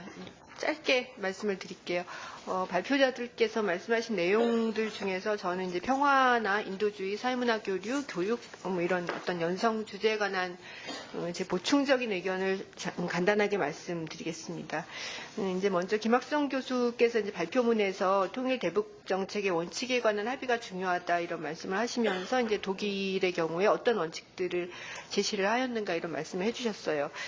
근데 우리에게 이제 그런 원칙들이 있는가라는 질문을 하게 될 수 있을 것 같고요. 이제 우리는 무엇을 그 원칙으로 삼아서 전 국민적인 합의를 이루어 나갈 것인지에 대해서 좀 고민이 필요하다. 혹시 이제 그런 부분에 대해서 뭐 발표문에 부분적으로 나와 있지만 어떤 생각하셨는지 좀 여쭤보고 싶고, 특히 이제 지난 정부에서 상대적으로 좀 간과되었던 부분이 평화나 인도주의의 문제라는 생각이 듭니다. 그래서 그런 부분들에 대한 좀 숙고와 합의 이것이 필요한 것이 아닌가 생각을 합니다. 뭐 연결지어서 좀 말씀을 드리면 그 새 정부 통일 대북 정책의 기조가 이제 정책 슬로건으로 보면 더불어 평화로운 한반도, 더불어 안전한 평화 협력 시대 개막이라고 이제 다른 그 연구자께서 말씀을 하시면서 그 통일 정책의 어떤 목표들을 제시를 하고 있는데요.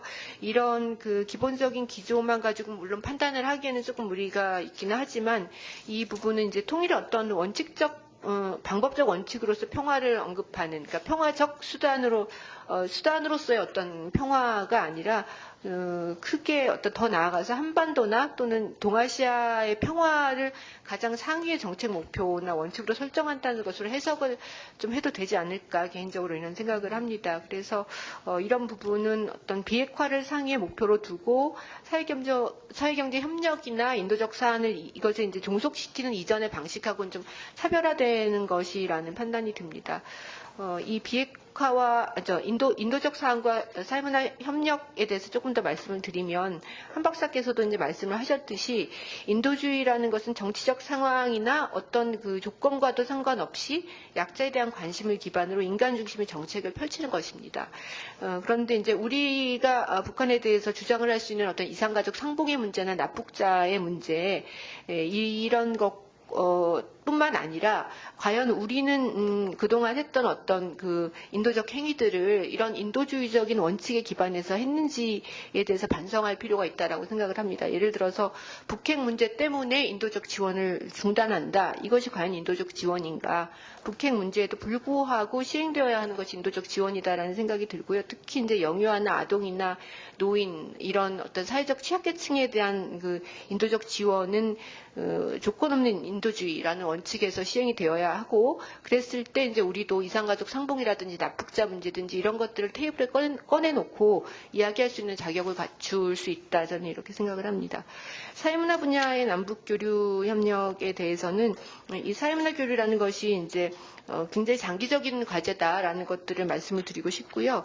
그런데 이제 지난 정부는 주로 이렇게 그 통제 중심의 어떤 그 정책을 펼쳐온 것이 아닌가 이런 생각이 듭니다. 그래서 이 어떤 통제 중심, 민간에 대한 통제 중심의 사회문화 교류에서 좀 지원 중심의 체제를 변화시킬 필요가 있지 않나. 그 사회문화 교류 활성화를 위해서 여러 가지 그 법 제도적 인프라 구축이 필요한데, 이제 이것을 하려면 여러 가지 북한과 협의가 필요하고요. 그것은 좀 시일이 좀 걸리겠다. 하지만 그럼에도 불구하고 그 이런 어떤 남북 간의 제도 구축이나 정책 결정이나 집행 과정에서 민간 참여를 촉진하는 것, 그리고 북한 주민들의 사회 문화적 역량을 개발하는 사업들을 만들어내는 것, 이것이 이제 정부의 과제가 아닌가 이런 생각을 합니다. 마지막으로 대내적 통일 기반 확충 차원에서는 이제 지난 정부에서 이 부분이 굉장히 통일 정책에서 중요한 비중을 차지했다라고 생각이 들고요. 또 일정 정도는 성과가 있었다고 평가를 할 수 있겠습니다. 하지만 이제 그런 그 정부에서의 어떤 중요성을 부여한 것에 비해서 실제로 그 통일에 관한 어떤 국민적 합의가 일어났나, 또 국민들의 통일 역량이 배양됐나라는 측면에서는 좀 실질적인 가시적 성과가 있다고 보기는 좀 어려웠다 이렇게 평가를 할 수도 있을 것 같습니다. 그래서 어떤 선언적 차원에서 통일 담론을 강조하는 것, 이것이 아니라 실제로 그 통일의 과정, 그리고 통일 이후에 그 사회를 평화롭고 안전한 사회로 만들어 나갈 수 있는 통일 역량을 남한 주민 그리고 북한 주민이 모두 갖추도록 하기 위한 장기적인 노력이 필요하다라는 생각이 들고요. 예를 들어서 이제 민주시민교육 부분 말씀을 해주셨지만, 민주시민교육 부분에 있어서도 어떤 통일이라는 하나의 굉장히 그 어떤 그 목적론적인 부분들을 내세우는 것이 아니라 굉장히 광범위한 교육들을 통해서 여러 가지 화해의 역량, 또 평화의 역량, 통합의 역량, 이런 다양한 역량들을 배양하는 교육으로 어떤 통일교육이나 민주시민교육의 방향성을 잡아나가야 하는 것이 아닌가 이런 생각을 했습니다. 이상입니다. 예, 조정학 교수님께서 좋은 토론을 많이 해주셨고요.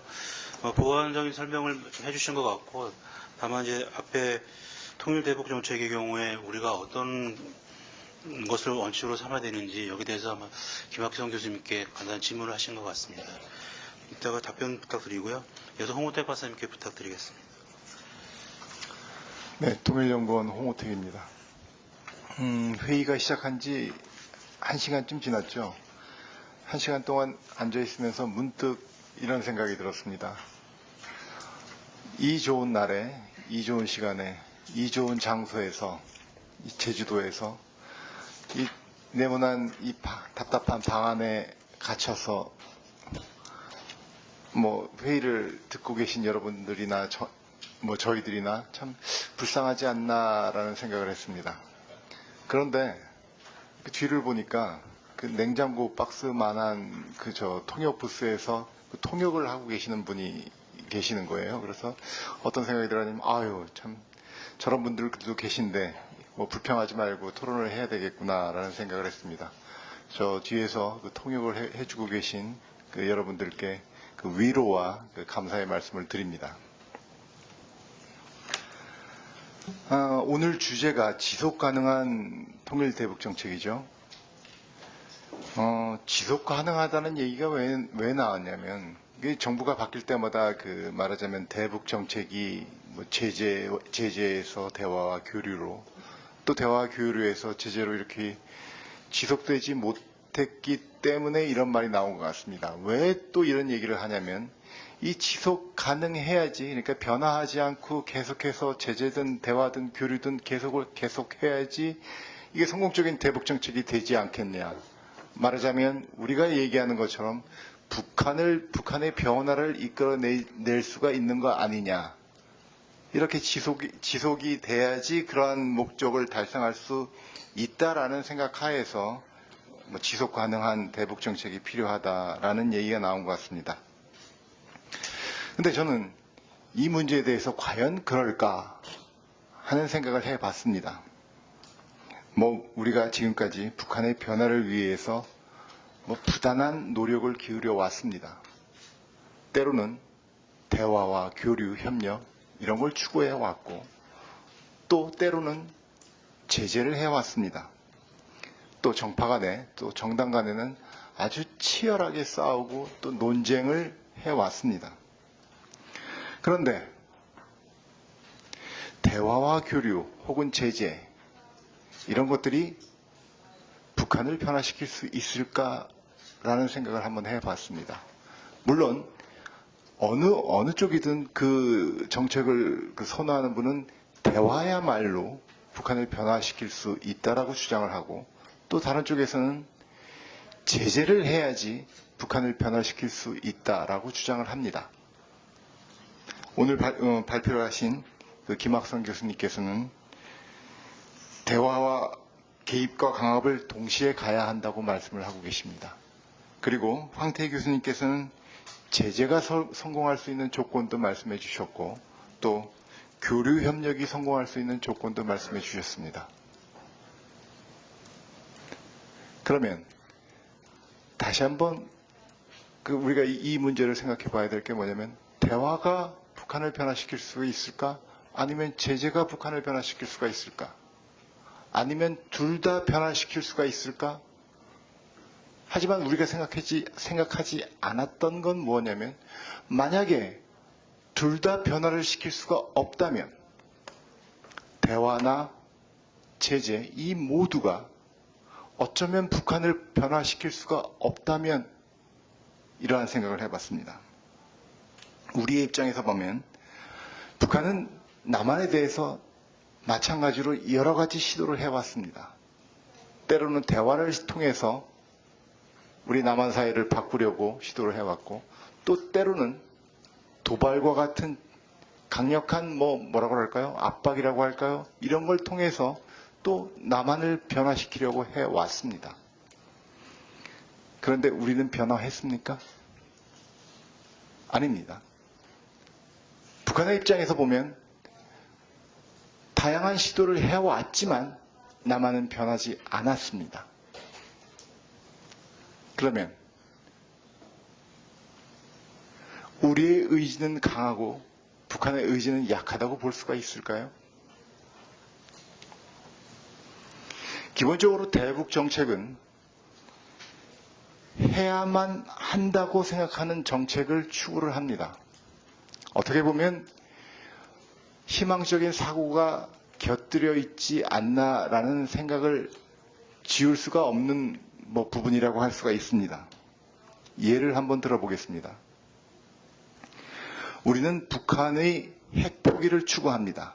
북한이 핵을 포기해야 한다고 생각을 합니다. 그런데 많은 사람들한테 질문을 해보면, 일반 사람들이나 혹은 전문가들한테 질문을 해보면 이런 대답이 돌아옵니다. 북한의 핵 포기? 북한이 핵을 포기한다? 이건 가능성이 참 적은 일이야 라고 생각을 합니다. 그렇게 생각을 함에도 불구하고 우리는 어떤 정부에서건 대북 정책의 목표 중에 하나는 북한의 핵 포기였습니다. 가능할까 불가능할 거야 라고 생각을 하면서도 북한의 핵 포기를 추구를 합니다. 방금 전에 말씀드렸던 것처럼 해야만 한다고 생각하는 정책을 추구를 하기 때문이라는 생각입니다. 지속 가능한 대북 정책 물론 중요합니다. 하지만 만약에 어떠한 정책이건 북한이 변화를 하게 만들 수 있는 그러한 정책을 북한이 변화를 하지 않을 경우, 어떠한 정책을 추구하건 북한이 변화를 하지 않을 경우, 이 점을 이제는 한번 생각해 봐야 되지 않을까 하는 생각을 합니다. 그럴 때 만약에 우리가 어떠한 정책을 추구하더라도 북한이 변하지 않을 때 우리의 정책은 어떤 모습을 띄어야 할까? 이 점을 앞으로는 한번 생각해 봐야 되지 않을까라는 생각을 해봤습니다. 이상입니다.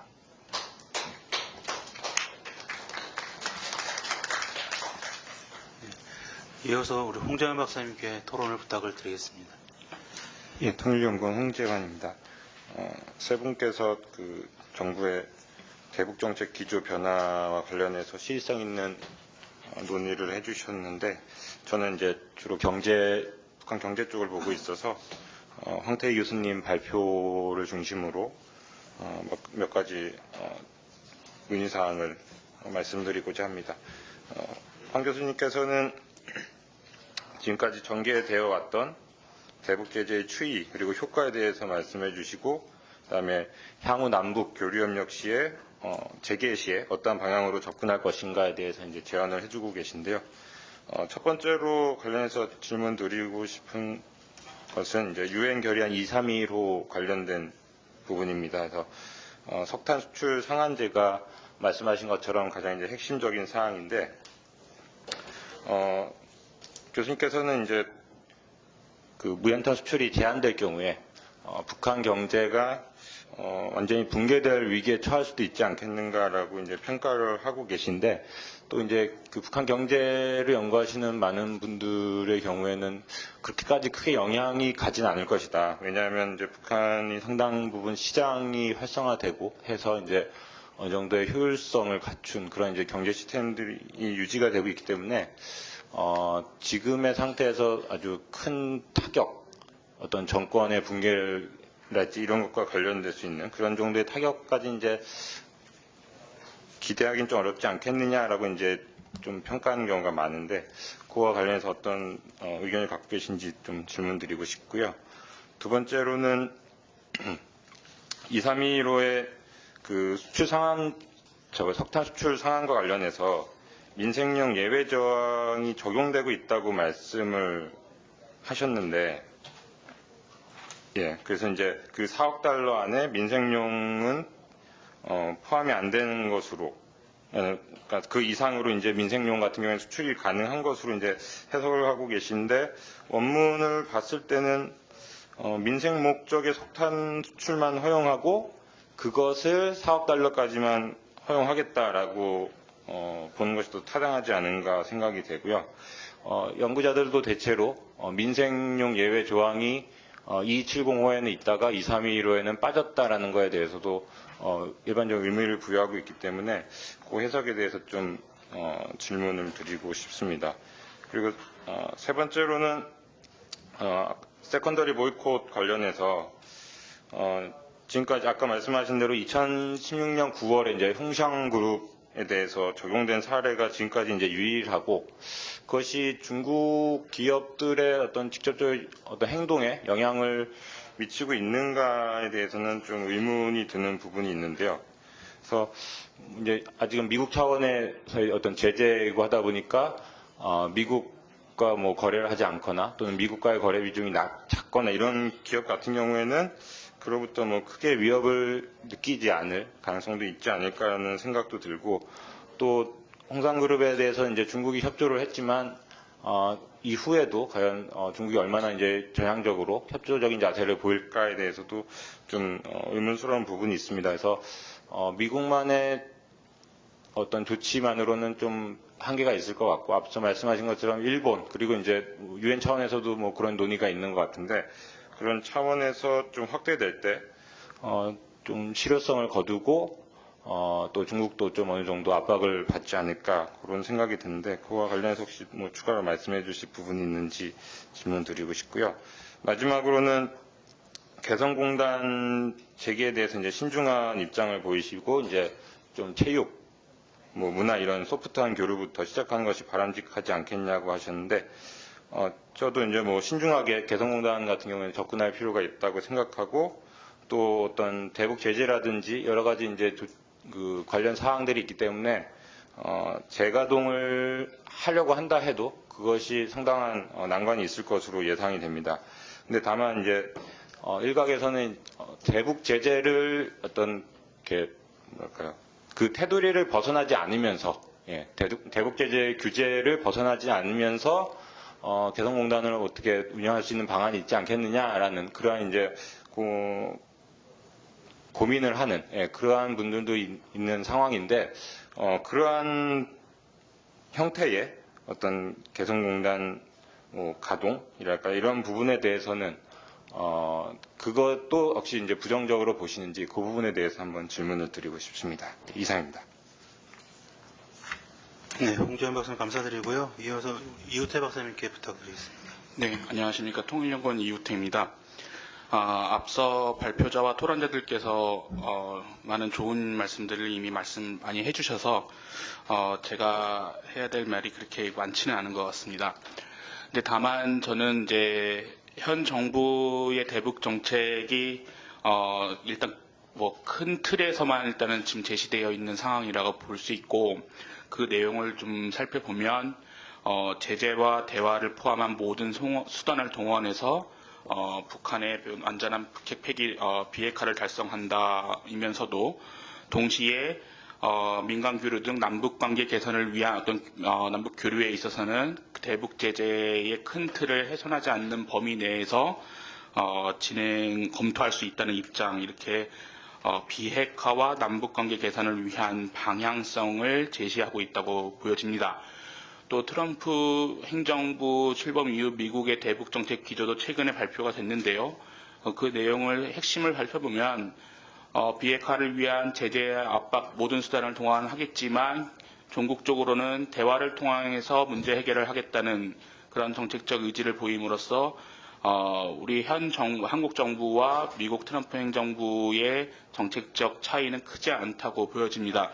하지만 이제 여러분 잘 아시겠지만 문재인 정부 출범 이후 북한의 4차례에 걸친 연이은 미사일 발사로 인해서 이러한 대화와 협상을 통한 문제 해결의 분위기에 찬물을 조금 끼얹어 있는 상황이고요. 또 국내 일각에서는 대화보다는 제재에 더 무게추를 두는 대북 정책을 추진해야 되지 않냐는 입장이 강조됨으로써 현 정부가 밝힌 그 대북 정책을 추진하는데 조금 장애가 있지 않나 하는 그런 문제의식이 듭니다. 하지만 우리가 역사적으로 경험을 통해서 알 수 있듯이 제재와 대화 중 어느 한쪽을 강조한 정책 결과물을 우리가 봤을 때 우리는 두 마리 토끼를 다 놓쳤다고 볼 수가 있겠습니다. 북한의 비핵화도 달성하지 못했고, 또 남남 갈등은 더 심화되는 상황이고, 북한에 대한 남남 갈등은 더 심화된 상황이고, 그래서 이렇게 볼 듯이 어느 한쪽만을 강조한 정책을 취하다 보면 결국에는 두 마리 토끼 중 한 마리도 못 잡고 두 마리 토끼를 다 놓치는 상황을 우리는 역사적으로 경험했다고 볼 수 있습니다.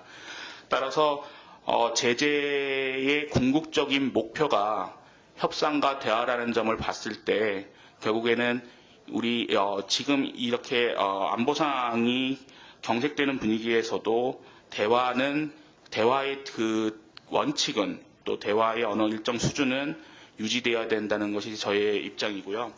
그래서 조금 더 구체적으로 살펴보면 지금 일각에서는 경제 제재에 대한 해제, 뭐 예를 들어서 5.24 조치 해제나 아니면 개성공단 재가동의 문제에 대해서 굉장히 많이 논의가 이루어지고 있지만 저 개인적으로 살펴보면 그 경제적인 회담이나 아니면 정치적인 회담, 북한과의 회담은 아직까지는 좀 시기상조인 것이 아닌가. 우리가 남북관계 개선을 위해서는 조금 더 긴 호흡으로 접근해야 되지 않나 하는 판단을 해봅니다. 긴 호흡이 필요한 이유는 첫 번째, 크게 세 가지가 있는데 크게 세 가지 장애물이 있다고 볼 수가 있겠습니다. 첫 번째는 남북 간의 신뢰가 완전히 지금은 밑바닥인 상황이라고 보여집니다. 신뢰가 성립되지 않은 상황에서 정치회담이나 경제회담의 어떤 결과물이 나왔을 때 그것이 이행될지에 대한 그런 이행 여부에 대한 확신을 할 수가 없는 상황이 도래될 수가 있고, 또한 두 번째는 남남 갈등이 있을 수 있습니다. 어떠한 하나의 경제 교류, 대북 개성공단 재가동이나 오이사조치 해제를 성급하게 추진했을 경우에는 지금 현재 남한 사회에 있는 어떤 갈등 구조가 더욱 심각하게 부각될 수가 있고, 또 세 번째는 국제사회의 제재, 대북 제재의 의지가 우리가 생각한 것보다는 훨씬 더 강하다는 것입니다. 이러한 세 가지 장애물을 일단은 극복을 하고 남북관계 개선을 어떤 개성공단 제재 해제나 아니면 오이사조치 해제 등과 같은 이런 경제적인 조치를 취할 수 있기 때문에 결국에 저는 이 세 가지 장애물을 넘길 수 있는 그 시도는 황태희 교수님이 말씀하신 어떤 연성교류의 확대를 통한 신뢰 회복과 남남 갈등의 조금 완화와 국제사회에 우리가 남북교류 협력이 필요하다는 그런 메시지를 보여주는 것이 필요하다고 봅니다.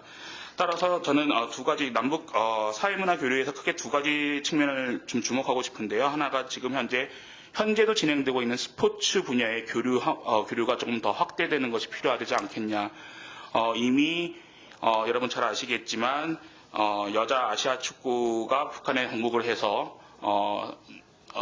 게임을 벌였었고요. 또 평창에서 열린 세계 여자 아이스하키 선수권 대회에 북한 대표팀이 참가해서 이미 교류 협력이 진행이 됐었고, 또 무주에서 6월 달에 열리는 세계 태권도 연맹에 북한 태권도 시범단이 참가하기로 합의가 됐고, 또 이 이후에도 우리에게는 평창 올림픽이라는 가장 큰 국제 스포츠 이벤트가 기다리고 있습니다. 이러한 기회를 좀 잘 활용해서 남북 간의 대화의 그런 물꼬를 트는 것이 가장 중요하다고 보여지고, 또 스포츠 분야뿐만 아니라 음악이나 어떤 무용이나 예술체육 분야에서 활발한 조금 남북 간의 교류가 진행된다면 이것이 경제 분야나 정치 분야까지 파급 효과를 조금 가져오는데 유리하게 작용할 수 있지 않을까, 이러한 생각을 해봅니다. 마지막으로 지금 한동호 박사님께서 말씀하신 인도적 지원 굉장히 중요합니다. 정부도 인도적 지원은 정치적 상황과는 무관하게 추진하겠다는 이 원칙을 밝혔고요. 그렇게 했지만 이전 정부도 대북 인도적 지원은 정치적 상황과 관계없이 진행하겠다는 정책적 기조를 밝혔었습니다. 하지만 실제적인 인도적 지원은 북핵 문제나 남북관계 경색 여부 등 정치적인 요인으로 인해서 크게 영향을 받았습니다. 따라서 저는 북한에 대한 인도적 지원을 제도적으로 좀 어떤 장치를 마련해서 진행을 해야지만 정권의 정치적인 영향력에서 좀 벗어나서 일관되게 진행될 수 있지 않을까, 그런 생각을 해보고, 그런 제도적 장치로서 어떤 정부와 민간기구가 공동으로 참여하는 어떤 인도적 지원에 대한 그것이 대북 인도적 지원뿐만 아니라 전 세계적인 우리 한국 정부의 인도적 지원에 대한 좀 독립기구가 설치돼서 사업을 진행하는 것이 어떨까 하는 생각을 해봅니다. 이상으로 토론 마치겠습니다. 네, 마지막으로 이영종 중앙일보 기자님, 지금 통일문화연구소장 겸직을 하고 계십니다. 부탁을 드리겠습니다. 네, 벌써 다음 회의 명패가 들어오는 거 보니까 마음이 급해지는데요. 오늘 이제 지속 가능한 정책, 도전과 과제 이렇게 돼 있습니다. 그래서 도전과 과제라는 측면에서 앞에 이제 세 분 발제자분들께서 말씀하신 그런 내용을 중심으로 해가지고 우리가 좀 전반적으로 지금 대북 정책 추진하는데 어떤 여건이라든가 환경 이런 부분에서 혹시 우리가 영감을 얻을 수 있는 부분이 있을까, 이런 부분을 좀 제가 공유할 수 있는 그런 말씀을 좀 드릴까 합니다. 먼저 김학성 교수님께서 보수 정부가 조금 더 큰 잘못을 한 것 같다. 저도 대체로 공감을 합니다. 그렇지만 이제 국정농단 사태라는 어떤 그런 부분들, 그게 겹치면서 이제 좀 더, 평가를 저평가받은 측면이 있고요. 그럼에도 불구하고 지금 환경이 사실 과거 김대중 노무현 정부 시절 또 그 이후에 이제 이명박 박근혜 정부 점점 더 엄혹해지는 것은 사실입니다. 그래서 문재인 정부의 대북정책 추진 부분도 도전이라는 요소들은 정말 많은 것 같고 곳곳에 지뢰가 있는 것 같고, 그래서 도전에만 시달리다가 5년을 보내야 될 정도의 그런 상황을 맞지는 않을까 되게 좀 걱정되는 부분이 있습니다. 그만큼 지금 환경이 어려워진 부분이 있습니다. 대체로 정책을 평가할 때 정책적인 지향점이라든가 아니면 내적인 플랜이나 인적 구성, 외교안보팀의 인적 구성 이런 걸 봅니다만은 지금 문재인 정부의 어떤 정책 이런 부분은 특히 정책 추진 환경 부분에 많이 신경이 쓰이는 것 같습니다. 도전 부분과 관련해서 먼저 문재인 정부의 어떤 대북 정책 지금 추진 한 3개월 정도의 흐름을 보면은 상당히 뭔가 좀 도취돼 있습니다. 민주정부라는 표현에서 도덕적인 우월감 이런 것들 때문에 대북 노선에서도 그런 부분을 반드시 반영해야 된다는 어떤 그런 부분. 그리고 당위성. 우리가 보수 강경 정책을 했던 MB 박근혜 정부보다는 뭔가 잘해야 되겠다 이런 부분이 있습니다. 그러다 보니까 과거에 대화는 선이고 북한과의 단절은 악이다. 이런 검증되지 않은 신화에 지금 멤버들이나 정책이 빨려 들어가고 있는 그런 부분이 보이고 이런 것들이 실제 현실 정책에 반영됐을 때 나타날 부작용이나 이런 부분들에 대해서는 고려하거나 큰 그림을 그리거나 이럴 만한 인물들이 지금까지 문재인 정부의 대북 정책을 추진하기 위해서 짜놓은 외교안보팀 또 뒤에 배후에 있는 어떤 인사들 중에도 그런 정도의 전략가다 이렇게 할 만한 사람들이 보이지 않고 있는 부분들 그런 부분들이 걱정입니다. 과거와 같은 그냥 똑같은 메뉴를 가지고 과연 가능할까? 국정원장이 처음에 내정되자마자 정상회담을 추진하겠다 이런 부분들이 과연 이게 가능할까? 과거와 같은 똑같은 틀로 대북 지원, 금강산 배성 관광 이런 거 공단도 재가동하고 관광도 재개하겠다, 오이사 제체 해제하겠다 이런 것들을 갖고 있지만 과연 이런 것들이 될까? 정상회담만 해도 과거 김대중, 김정일, 노무현, 김정일 이런 시기와 달리 김정은, 문재인 이런 그림을 그려볼 때 과연 문재인 대통령이 후보 시절에 김정은 만나러 평양에 가겠다 가장 먼저 이렇게 얘기를 했지만 과연 33살의 지도자를 만나러 64살의 대한민국 대통령이 가는 부분의 그림을 어떻게 만들 수 있을까? 이런 부분들에 대한 고민이 있는 것도 사실입니다. 이런 부분이 제대로 해결되지 않고 창의적인 어떤 그런 것들이 구현되지 않으면 초반부터 대북 정책은 보수층의 어떤 반발이라든가 이런 부분으로 동력을 잃고 표류할 수밖에 없을지 모른다. 둘째로 달라진 북한을 어떻게 상대할 것인가.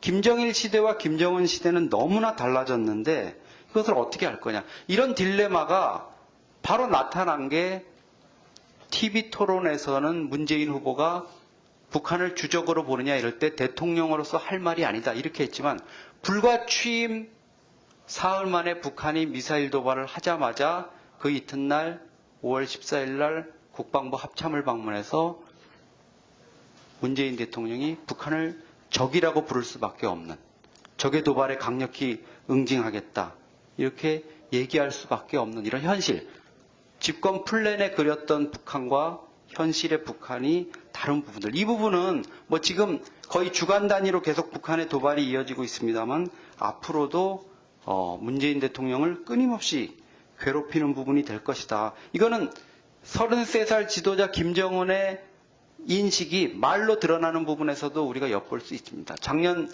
탄핵 국면에서 남조선 것들 쓸어버려라. 또 며칠 전에 나왔지만 미제와 그 졸개들 우리가 듣기에 극히 불편한 표현이고 북한의 최고 지도자 입에서는 직접 나와서는 안 되는 것들 이런 얘기들이 나오고 있습니다. 대북 지원 단체들이 지금 하겠다 그런다. 9년 만에 물꼬가 트여서 북한 남쪽이 주는 거 받지 않겠다 그럽니다. 저희도 아니 지금 이 부분을 좀 말씀드리고요. 제가 좀 지적을 드리겠습니다. 자, 이런 부분들 지금 이산상봉도 마찬가지입니다. 이산상봉 정책을 앞으로 추진해 가는 데 있어서 과거와 같은 이산상봉 문제를 접근해 가지고 해결 가능한 부분이 있을까? 이산상봉 문제는 지금 사실상 분단 70년이 되면서 사실상 더 이상 추진하기 어렵게 이미 사실상 종결돼 버렸습니다. 지금 북한의 가족을 만나서 정상적으로 북한의 가족과 이산의 한을 풀고 이럴 수 있는 분들이 사실상 물리학적 연령을 넘어버렸습니다. 10년 동안의 어떤 그 사이에 뭐 공백이란 부분도 있지만, 그리고 또 하나의 그 도전이 있습니다. 우리 국민들의 대북 인식이 엄청나게 보수화됐다는 겁니다. 그 카이스트 이원재 교수가 그 조사한 자료가 있습니다. 네이버에 아마 반북 진보 86 이렇게 치시면은 자세한 내용을 제가 여기서는 설명드릴 수 없는데요. 70년대 이후에 태어난 포스트 86 세대들이 산업화 세대, 59년 이전에 태어난 분들, 또 86 세대라고 불리는 60년에서 60년대에 태어난 분들, 이런 분들보다 엄청나게 진보적이긴 한데, 오히려 이 포스트 86 세대들이 86 세대들보다 훨씬 더 반북적입니다. 그 조사 내용 보시면은 자세하게 나와 있지만, 이 시기가 되게 그 김정은이 집권을 한 그 시기와 되게 유사하다는 점 측면에서 우리가 시사점을 얻을 수 있는 게, 아까 말씀드렸던 북한의 최고 지도자가 남쪽에 대해서 그렇게 비하하는 표현을 쓰는 이런 부분들, 우리 국민들이 감정의 상처를 많이 입은 부분들, 이런 부분들하고 관련이 있을 거라고 봅니다. 과제라는 측면에서는요, 사실 10년 동안의 보수정부, 10년 동안의 진보정부 정책을 잘 좋은 점만 추려서 업그레이드 했으면은 문재인 정부가 대북 정책을 추진하기에 상당히 여건이 괜찮았을 겁니다. 그렇지만은 그런 부분이 지금 여러 가지 면에서 좀 어려움에 봉착하다 보니까 지금 문재인 정부 내부에서도 사실은 그런 얘기가 나오죠. 뭐 외부 주문도 그렇지만 노무현 시즌2가 돼서는 안 된다, 이런 얘기 나오고, 문재인 대통령이 광주에 가서 노무현 대통령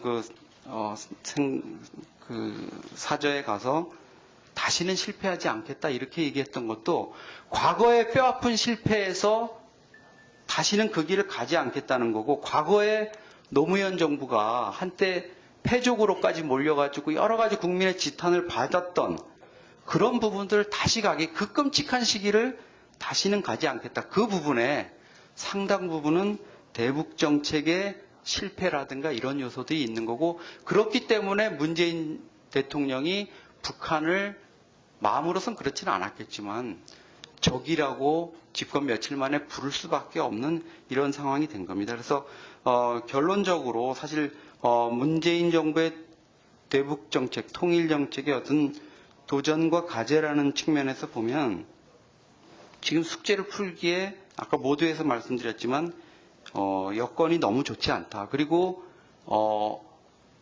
허니문 기간이 지금 상당히 제가 보기엔 좋았습니다. 출발이. 언론들도 우호적이고 국민들도 우호적이지만 허니문이 결코 길지는 않을 거다. 매우 짧다. 어쩌면 지금 한 3주인데 벌써 끝나가는 것 같은 그런 느낌이 들고 있다.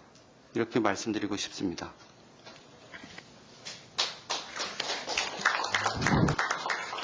예, 이제 토론 5번 들었고요. 이미 시간이 좀 지났습니다. 근데 여기서 끝내기는 좀, 또 멀리서 또 오셨고, 또 통일 문제, 대북 북한 문제에 또 관심이 많으실 텐데, 저희가 25분까지는 그래도 끝내야 될 것 같습니다. 그래서 혹시 질문하고 계신 분 간단하게 한 2분 정도만 30초 이내에서 이렇게 좀 질문. 예, 앞에 계신 선생님 부탁드립니다. 제가 텔레비전이나 이런 걸 보면은 꼭 그 소리가 그 소리예요. 이 귀중한 시간에 우리 통일을 역사적으로 한번 살펴보는데 열강의 힘으로 통일이 됐습니까? 그러니까 나는 또, 그리고 이 자리도 그래요. 여성 연구 발표가가 이렇게 한 분뿐인데 좀 이렇게 배열을 하고, 또 통일연구원에서도 많이 나왔는데 또 다른 대학에서도 또 배려를 하고 해서 다양한 의견을 성취해가지고 이렇게 해야지. 한마디로 김정은을 변화시키는데 우리가 변화되지 않고 어떻게 그 사람을 변화시킬 수 있어요? 대화도 안 되고 제재도 안 되면은 다른 방법을 찾아야지. 역사적으로. 이상입니다. 예, 선생님께서 좋은 또 말씀해 주셨습니다. 저희가 앞으로 행사할 때 또 감안을 해서 30%까지는 여성을 할당을 못하더라도 뭐 하여튼 최대한 많이 하도록 하고요. 다른 기관 전문가들도 많이 참여하도록 하겠습니다. 그럼 저희 인권에 대해서는 특별한 질문이 없었기 때문에 한동호 박사님 죄송하지만 시간 드리기 좀 어려울 것 같고요. 김학순 교수님하고 황태희 교수님께서 각 1분 정도만 말씀해 주시고 마치겠습니다. 네, 저한테 말씀드린 아까 조정아 박사가 평화란 거의 중요성, 저는 목표와 수단으로서 다 공이 중요한 거로 생각하는데 한 가지 좀 조심스러운 게 있어요. 평화라는 개념은 굉장히 보편적이고 커요. 통일은 좀 특수이고 평화의 변 작아서 그걸 평화를 잘못 이야기하면 평화를 위해서 통일도 희생시킬 수 있다라고 해석할 여지가 좀 있을 수 있어서 좀 조심스러운데 제가 여기서 했던 원칙에 대한 합의를 하고 싶었던 이야기는 뭐냐면 통일에 대한 기반 조성과 여건 조성에 우리가 더 관심을 많이 둬야 된다는 거예요. 그러니까 다시 이야기하면 통일을 향한 분단의 평화적 관리에 대한 필요성을 국민들이 인정해주고 합의해줘야 된다는 거예요. 통일 준비의 반대말로서 통일 분단 관리가 아니고 그것이야말로 정말 우리가 현실적으로 지금 감당해야 될 당면한 통일 준비라는 걸 제가 강조하고 싶었고 사실 아까 홍태 박사께서 이야기한 그 변화하지 않는데 우리가 뭘 할 건가. 제가 그냥 개입 정책과 강압 정책을 동시에 해야 된다 그냥 나온 이야기가 아니고 역사적으로 그 인간의 본성이라든가 모든 인류 역사를 볼 때 특히 공산체제나 독재 절대체제에서는 이거는 자체 내부의 체제의 논리에 따라서 경로전성이 있어요. 밖에서 개입을 하든 강압을 하든 무슨 짓을 해도 밖에서 받으려는 그런 체제가 가지는 속성상 쉽게 받아들여서 변하지 않아요. 소련이 70년 동안 어떻게 했는가 잘 보세요. 밖에서 그랬는데도 그 70년을 갔어요. 그렇죠? 그러니까 그런 맥락에서 경로전성이 있기 때문에 개입과 강압이라는 어느 하나나 또는 둘 다 쓴다 해서 금방 효과 나타나지 않는다는 거예요. 그래서 우리는 멀리 내다보고 긴 시각으로 우리의 당면한 평화라는 것은 결국 분단의 관리가 돼야 되고 그래서 거기다 목표는 통일을 향한 것이다. 이게 우리의 원칙이 돼야 된다는 걸 제가 강조하고 싶었던 겁니다. 예, 저도 짧게 말씀드리겠습니다. 그 토론 감사하고요. 먼저 그 세컨더리 보이콧이 미국의 그 얼마나 실효성을 지닐 것인가에 대해서 일단 지금까지 행해왔던 것이 성공을 해왔기 때문에 그 정도의 성공을 거둔 제재 별로 없거든요. 그런 의미에서 저는 매우 파워풀하다고 생각을 하고 그 다음에 중요한 게 이제 법적 근거를 갖다가 다 완료를 했습니다. 이제 중요한 것은 미국 정부의 의지의 문제인데 이런 면에서도 지금 최근 트럼프 행정부의 이제 여러 가지 정책 노선을 볼 때 세컨더리 보이콧이 이제 광범위하게 사용될 가능성이 크지 않을까. 또한 동맹국과 함께 사용되면 그 효과도 크지 않을까 저는 그렇게 전망을 합니다. 두 번째로 개성공단 재가동의 대북 제재의 테두리를 벗어나지 않으면서 개성공단 재개를 하는 방안이 무엇이 있겠는가? 그 돈다발 죄송합니다. 캐시 트랜스퍼를 갖다가 그러니까 보통 이게 돈을 주지 않습니까? 뭉태기로 그걸 갖다가 이제 북한에서 다 가지고 가는데 사실 그 부분이 가장 중요한 건데 그 부분을 갖다가 이제 다른 방식으로 이제 그 개성공단 노동자들에게 임금을 줄 수 있는 방법을 개발을 한다면 뭐 좀 가능할지 않을까. 하지만 저는 이런 테크니컬한 문제보다도 개성공단 재개가 가지고 있는 뭔가 그 정치적인 파급 효과라든지 그런 상징성에 대해서 훨씬 더 고려를 많이 해봐야 된다고 생각합니다. 마지막으로 이 경제제재 얘기할 때 그 목표 얘기하지 않습니까? 그러니까 목표라는 게 사실 어떻게 얘기를 할 수 있냐면 어느 순간에 우리가 제재를 갖다가 이제 그만할 것인가, 오이사조치 해제할 것인가, 개성공단 재개할 것인가 이런 거 얘기할 때 사실 우리나라 정부의 입장과 미국의 입장과 중국의 입장과 일본의 입장 다 다릅니다, 사실. 그러니까 예컨대 중국 같은 경우에는 북한이 회담장으로 나오기만 하면은 제재 우리 해제합시다 이렇게 얘기할 게 뻔하고요. 미국 같은 경우에는 왔다 갔다 했는데 지금 그러니까 오바마 정부와 다르게 이제 트럼프 정부는 사실상 비핵화를 하는 거를 거의 조건으로 해가지고서 지금 하고 있지 않습니까?